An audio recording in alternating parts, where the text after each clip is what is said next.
सादो 1 खानावाळो 2 खानावाळो અને 3 खानावाळो। सादो जोयो 2 खानावाळा રોકડ મેળમાં પાછા 3 પ્રકાર છે। 2 ખાના રકમના રોકડ અને વટાવ, રોકડ અને બેંક, બેંક અને વટાવ। એમાં આપણે ગઈકાલે રોકડ અને વટાવ જોયું, પછી રોકડ અને બેંકનો એક દાખલો જોયો। આજે બીજો દાખલો છે રોકડ અને બેંક। દાખલા નંબર 6 ચોપડીમાં ધ્યાન આપો। નીચેના વ્યવહારો પરથી ભગવતી ટ્રેડર્સના ચોપડે રોકડ અને બેંક ખાનાવાળો રોકડ મેળ તૈયાર કરો। તમને બંને વિગતો આપેલી જશે, નામ કીધું જશે કયા બે ખાનાનો બનાવવાનો છે। હવે આપણે જોતા જઈએ। મેં કીધું એમ પહેલા શરૂની બાકી લખવાની હોય। રોકડ ખાતાની હંમેશા ઉધાર બાકી હોય એ સવાલ નથી, પણ બેંકની કોઈ પણ બાકી આવી શકે। બેંક સિલક હોય તો ઉધાર, બેંક ઓવરડ્રાફ્ટ હોય તો જમા। તો આપણે પહેલી તારીખ બાકી આગળ લાવ્યા। શરૂની રોકડ સિલક છે 5000 અને બેંક ઓવરડ્રાફ્ટ કીધું છે એટલે આ બાજુ પર આવશે બેંક ઓવરડ્રાફ્ટ। બેંક સિલક હોય તો એની ઉધાર બાકી કહેવાય। બેંક ઓવરડ્રાફ્ટનો મતલબ થાય કે તમારા ખાતામાં સિલક છે એના કરતાં તમે વધુ નાણાં ઉપાડો છો અને આવી પરમિશન બેંક તમારી શાખા ત્યાં સારી હોય, રોજબરોજ વ્યવહાર કરતા હોય તો તમને આપે જરૂરી રકમ કરતાં વધારે રકમ। બેંક સિલક પરનો વધારો। ઓવરડ્રાફ્ટ હોય તો જમા બાજુ પર આવે। ધ્યાન રાખજો અહીંયા ભૂલમાં નથી લખી દેવાનું, કારણ કે રોકડની ઉધાર બાકી હોય, બેંકની કોઈ પણ આવી શકે। 8000 નો માલ 10% વેપારી વટાવે રોકડેથી જાનકીને વેચ્યો। રોકડેથી વેચ્યો વેચાણ છે એટલે ઉધાર બાજુ પર આવે। વ્યવહાર રોકડ છે। તારીખ 3 વેચાણ ખાતે કેટલાનો માલ 8000 ના 10% એટલે 7200। રોકડેથી જ છે, ચેક આપ્યો એવું કાંઈ છે નહીં। અહીંયા લખી દેવાનું જાનકી અને 8000 માઈનસ 10%। વટાવનું ખારું નથી એટલે આપણે બનાવવાનો લખવાનો નથી ને એમ પણ વેપારી વટાવ દર્શાવાય નહીં। 3000 રોકડા બેંકમાં ભર્યા। આપણને ખબર જ છે કે 3000 રોકડા બેંકમાં ભર્યા એ બે વ્યવહાર કે બે વસ્તુને અસર કરે। રોકડા ભર્યા એટલે એક તો તમારી પાસેથી રોકડ જાય છે અને બેંકમાં વધે છે, બંને બાજુ અસર આવે એને કહેવાય જમા ખર્ચી વ્યવહાર। મેં તમને વ્યાખ્યા લખવા કીધી હતી કાલે। 5 તારીખ બંનેમાં રોકડા બેંકમાં ભર્યા એટલે તમારી પાસેથી રોકડ ગઈ। રોકડ ગઈ એટલે જમા બાજુ પર કેટલા 3000 અને નામ આવે બેંક ખાતે અને બેંક વધી તો બેંકમાં 3000 નામ આવશે રોકડ ખાતે। અને અહીંયા તમારે દર્શાવવાનું રહેશે જમા ખર્ચી વ્યવહાર। આ વ્યવહાર કેવો કહેવાશે જમા ખર્ચી। એટલે બંને બાજુ લખવાનું જેથી ખ્યાલ આવે કે આની અસર બંને બાજુ આપેલી છે। 2000 નો માલ જીનલને વેચ્યો, જેની સામે જીનલે રકમ ચેકથી તરત જ ચૂકવી આપી છે, બેંકમાં ભર્યા। 2000 નો માલ તમે જીનલને વેચો છો,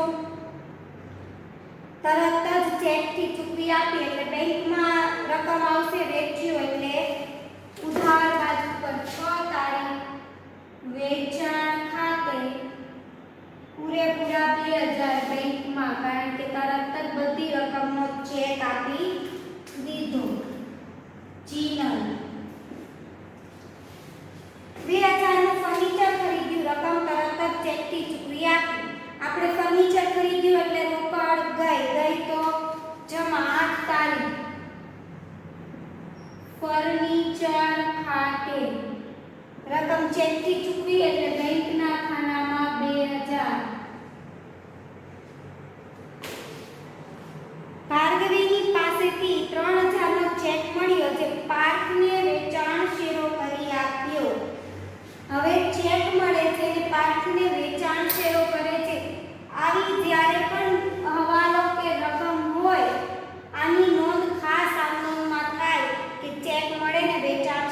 કર્યો એટલે અહીંયા નોંધ થશે નહીં, જગ્યા નથી, છેલ્લે જગ્યા વધશે નીચે તો હું લખી નાખીશ 9 તારીખ. તમારે લખી નાખવાનું 9 તારીખ. આ વ્યવહાર ખાસ આ નોંધમાં નોંધાશે. ભૂલતા નહીં, આટલું લખી લેજો કે આ વ્યવહાર ખાસ આ નોંધમાં નોંધાશે. નેક્સ્ટ, હર્ષિતને 6000 નો માલ વેચ્યો જેની સામે 50% રકમ રોકડેથી અને બાકીની રકમ ચેકથી હર્ષિતે તરત જ ચૂકવી આપી. ચેક બેંકમાં ભર્યો. અડધી રકમ રોકડેથી ચૂકવે છે અને અડધી રકમ ચેકથી. વેચાણ કર્યું હર્ષિતને 13 તારીખ.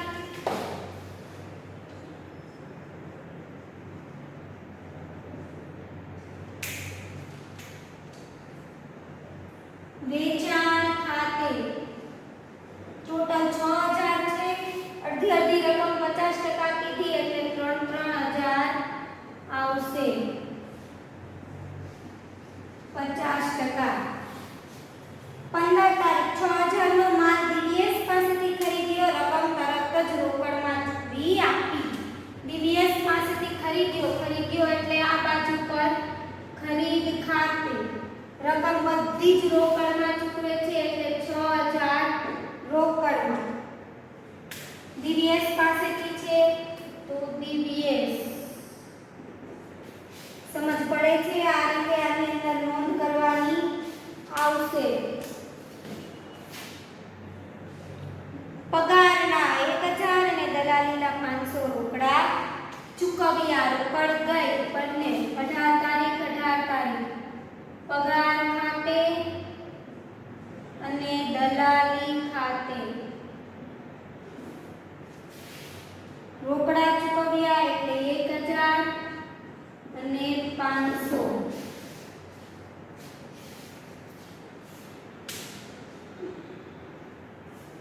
બેંકમાંથી 1000 વીજળી બિલના ચૂકવવા ઉપાડ્યા. ધ્યાન રાખજો, આ વ્યવહાર બેંકમાંથી ઉપાડ્યા છે હજુ વીજળી બિલ ચૂકવવા. હવે તમે બેંકમાંથી નાના ઉપાડો એટલે એક તો બેંક ગઈટું અને તમારી પાસે રોકડ આવી. બે વસ્તુ થઈ અહીંયા, બરાબર?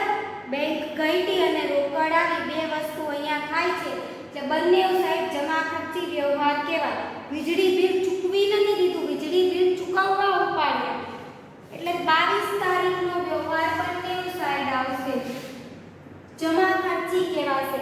હવે બેંકમાંથી ઉપાડ્યા એટલે બેંક ઘટી એટલે જમા બાજુ પર 1000 નામ આવશે રોકડ ખાતે અને ધંધામાં રોકડા આવ્યા એટલે 1000 રોકડ ખાતે ઉધાર. નામ આવશે બેંક ખાતે. આને કહેવાશે જમા ખર્ચી વ્યવહાર કારણ કે બંને બાજુ પર અસર આવી. હવે કીધું છે 23 તારીખ વીજળી બિલ ચૂકવી આપ્યું. વીજળી બિલ ચૂકવ્યું એટલે રોકડ ગઈ. આપણે તો રોકડેથી જ સમજવાનું, કંઈ કીધું નથી એટલે વીજળી બિલ ખાતે 1000 રોકડથી. સ્મિતને 1400 નો માલ વેચ્યો જેની સામે જરૂરી રકમનો ચેક આપ્યો. ચેક બેંકમાં ભરી દીધો. માલ વેચ્યો 24 તારીખ વેચાણ ખાતે.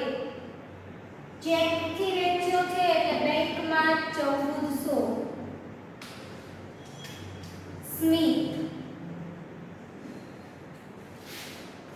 સ્મિતે આપેલો ચેક નકારાયાની જાણ આપણને બેંકે કરી.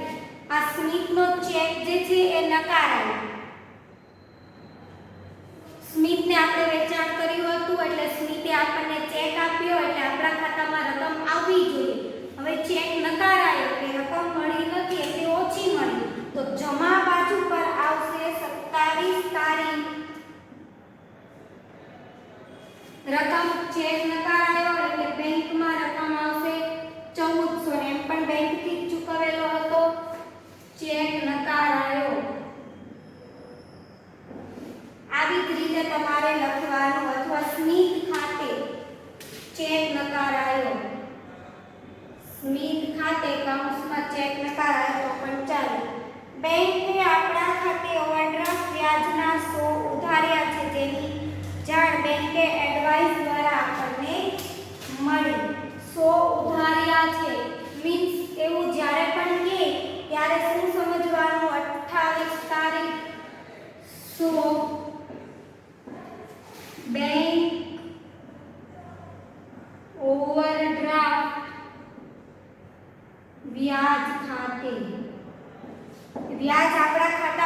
જાય, આપણે ઓવરડ્રાફ્ટ લીધો છે, વધારાની રકમ લીધી છે, તો આપણે એટલું વ્યાજ ભરવું પડે એટલે બેંક ઓટોમેટિક આપણા ખાતામાંથી કાપી લેશે.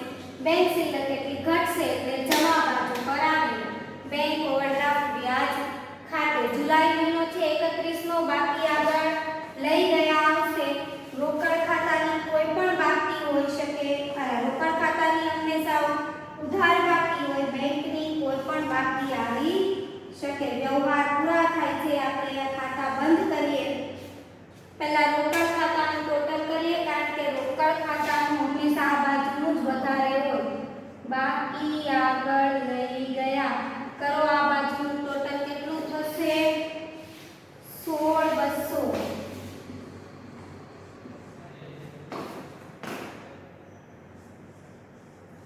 16200 માંથી બાદ કરો એટલે આવશે 4700. અને બેંકનું કોઈ પણ બાજુનું ટોટલ વધારે હોઈ શકે, પણ અત્યારે આ બાજુનું વધારે છે 9400. બંને બાજુ એટલું લખી દેવાનું 9400. એમાંથી આ બાદ કરો એટલે તમને મળશે 3400. આ તમારો દાખલો અહીંયા લખવાનું. તારીખ 9, વ્યવહાર ખાસ આ નોંધમાં નોંધાશે.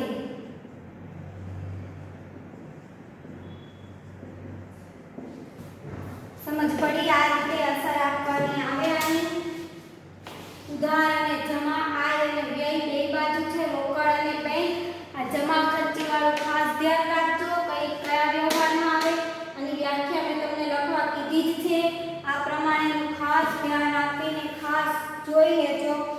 નહીં સમજ પડે તો પૂછજો. હવે બે ખાના વાળો લાસ્ટ દાખલો છે, પછી 3 આવી જશે.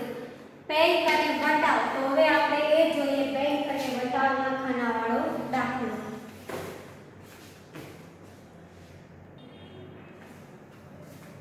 આગળ જોઈએ દાખલા નંબર 7. આ બે ખાના વાળા રોકડ મેળનો છેલ્લો દાખલો છે, જોઈ લેજો.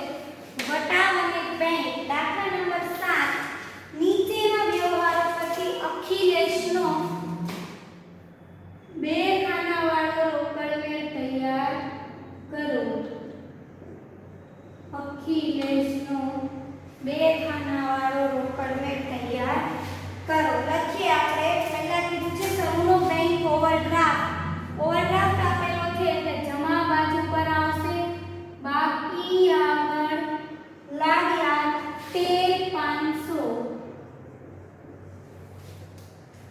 ત્યાર પછી છે પ્રેમલને 5000 નો માલ વેચ્યો, જેની સામે તેણે ચૂકતે હિસાબે 4950 નો ચેક આપ્યો, બેંકમાં ભરી દીધો. 5000 નો માલ પહેલા તો વેચ્યો એટલે 2 તારીખ વેચાણ ખાતે 4950 નો ચેક આપ્યો, 50 રૂપિયા વટાવ કહેવાશે.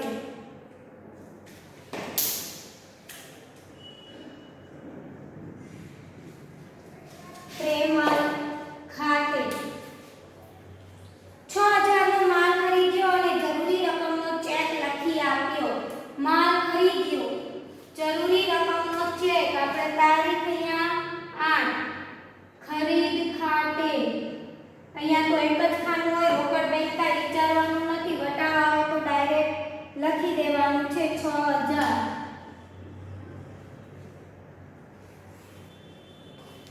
5060 ની ચૂકવણી પેટે 5000 નો ચેક ગીતાબેન પાસેથી મળ્યો. ગીતાબેન પાસેથી આપણને મળ્યા. ગીતાબેનને આપણને આપવાના હશે 5060 એ 5000 આપે છે, બાકીનો વટાવ. 10 તારીખ ગીતાબેન ખાતે 5060 ની બદલે 5000 મળે છે અને 60 રૂપિયા વટાવવા જશે. 7015 ના દેવા સામે 7000 નો ચેક હિસાબ ચૂકતે કરવા આરાધનાને આપ્યો, એટલે આપણે આરાધનાને આપવાના હશે 7015, એની બદલે આપણે એને આપ્યા 7000. ચૂકવ્યા એટલે વ્યવહાર જમા બાજુ પર આવશે આરાધના ખાતે 15 અને 7,000. કાજોલને 16,000 નો માલ વેચ્યો, જેની સામે જરૂરી રકમનો ચેક આપ્યો, બેંકમાં ભર્યો. 20 તારીખ. કાજોલ અથવા વેચ્યો છે એટલે પહેલા તો વેચાણ ખાતે. એકદમ ઈઝી દાખલો છે, આમાં બીજું કાંઈ જ નથી. 16,000 કૌંસમાં કાજોલ. 2,000 રોકડા બેંકમાં ભર્યા. હવે યાદ રાખો, જો રોકડ અને બેંક બંને ખાનું હોય, બંને ખાતું આપેલું હોય તો આપણે બંનેમાં અસર આપીએ. રોકડ અને બેંક જમા ખર્ચે વ્યવહાર થાય, પણ અહીંયા ફક્ત બેંક જ ખાતું છે તો આપણે વિચારવાનું રોકડા બેંકમાં ભરવાથી બેંકમાં શું અસર થાય છે, વધે છે કે ઘટે છે. રોકડા બેંકમાં ભર્યા બરાબર, એટલે રોકડ વધી તો આ બાજુ પર જ અસર એક આપી દેવાની. 2,000 રોકડ ખાતે. પછી જમા બાજુ પર રોકડના ખાનામાં અસર આવે નહીં. કેમ? કારણ કે અહીંયા રોકડ ખાતું છે નહીં, બેંક જ ખાનું બનાવવાનું છે એટલે અસર બેંકની જ વિચારવાની, વધે છે કે ઘટે છે. કાજોલે આપેલો ચેક નકારાયો. હવે કાજોલે કેટલાનો ચેક આપેલો? 16,000 નો ચેક. જે ચેક નકારાયો, આ બાજુનો ચેક નકારાય તો આ બાજુ પર અસર આવે, આ બાજુનો ચેક નકારાય તો આ બાજુ પર આવે. તો લઈએ આપણે તારીખ આપેલી છે 29. કાજોલ ખાતે 16,000. અહીંયા ચેક નકારાય છે એટલે ચેક નકારાયો. બીજી કોઈ ડિટેલ્સ આપેલી નથી. વ્યવહારો પૂરા, આટલા જ વ્યવહાર આની અંદર હતા. આપણે ખાતું બંધ કરવું હોય, બેંક ખાતું છે એટલે કોઈ પણ બાજુ પર અસર આવી શકે. જે બાજુ ટોટલ વધારે છે એ બાજુનું લખવાનું, પણ વટાવનું ટોટલ બેઠું મૂકી દેવાનું. અહીંયા 15 છે તો 15 અને અહીંયા આવશે 110, એ બેઠું મૂકી દેવાનું ટોટલ. હવે કઈ બાજુ વધારે છે? તો જો આ બાજુનું ટોટલ વધારે છે પેલી સાઈડ કરતા, તો આ બાજુનું ટોટલ કરીએ. પહેલા આપેલું છે તમને 42,500.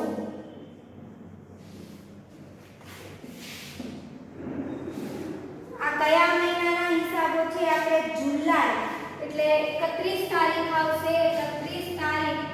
બાકી આગળ લઈ ગયા. અહીંયા આવશે છેવટનો બેંક ઓવરડ્રાફ્ટ કહેવાય આને. ડિફરન્સ તમારો પૂછશે 14,150. સમજ પડી? આ રીતે આ દાખલો આવશે આખો બનવાનો. કઈ નહીં સમજ પડી હોય તો પૂછજો. આ બે રીતના દાખલા અહીંયા પૂરા થાય છે. સાદો રોકડ મેળ પણ જોઈ લીધો, બે ખાનાવાળા રોકડ મેળમાં વટાવ અને રોકડ પણ જોઈ લીધું, રોકડ અને બેંક પણ જોઈ લીધું, વટાવ અને બેંક પણ જોઈ લીધું. એટલે અહીંયા સાદો અને બે ખાનાવાળો રોકડ મેળ પૂરો થાય છે. હવે ફક્ત 3 ખાનાવાળો રોકડ મેળ આપણે જોવાનો છે. એમાં એક એક્સ્ટ્રા થિયરી વાળા પણ આવે છે, થિયરી વગરના પણ આવે છે. આપણે બધા જ દાખલા જોઈશું. આના પછી 8મો દાખલો છે 3 ખાનાવાળો રોકડ મેળ.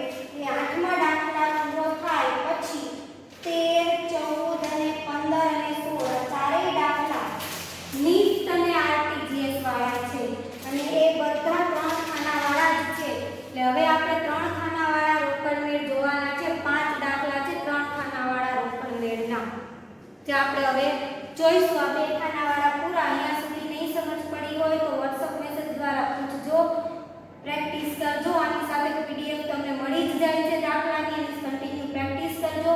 તમારી 9 મિનિટની પાછળ પણ સ્વ અધ્યયન એમ કરીને આપેલા છે દાખલાના, એની પણ તમારે પ્રેક્ટિસ કરવાની છે.